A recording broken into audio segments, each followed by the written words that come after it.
A 8.5 flight deck. What's the one with the rounder nose? Is that the 275? 49. I don't know, whatever one's the round one, that's when I ride. 244. Days that I've skated on it, I don't know, like 20? 18, 20? The first trick that I did with that board, tester kickflip. Trick that I've done the most of the current board is probably some sort of 5-0 tail smack variation or just board slide. I've been doing a lot of goofy board slide combos.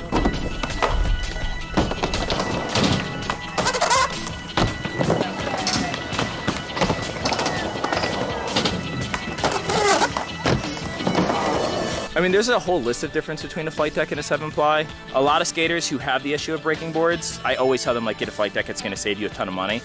I ride flight decks because they don't lose their shape. So around day 5 with a 5 or 7-ply, you start getting a little bit more flex. Like, it's wood, so like the fibers will bend and your board shape will slowly change, and it's a soggier pop. Flight decks, I'll ride them for over a month sometimes, and they don't get flimsy. To have a consistent pop and like that spring where I know it's gonna be makes me, I'll just say that, like just being able to keep like a stiff, sturdy board to me is the biggest difference.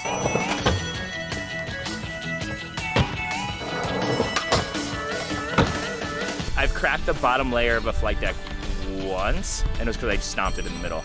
But once again, I ride deck rail, so like I couldn't break through a flight deck no matter how many disasters I did. But naturally skating, yeah, I've cracked one, and I did it on purpose.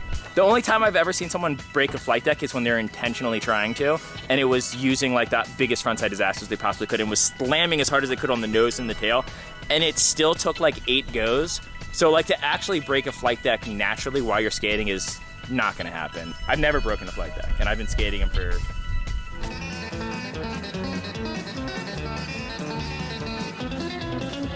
five years.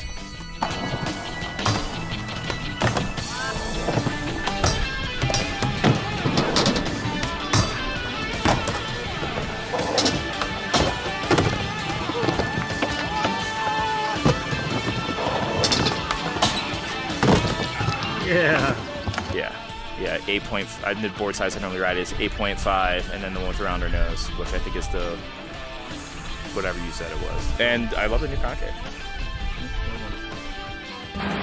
You may ask yourself, what role does skateboarding play in the evolution of modern transportation? Is it A, public nuisance? B, a fuel-efficient alternative to the automobile? C, a totally frivolous activity?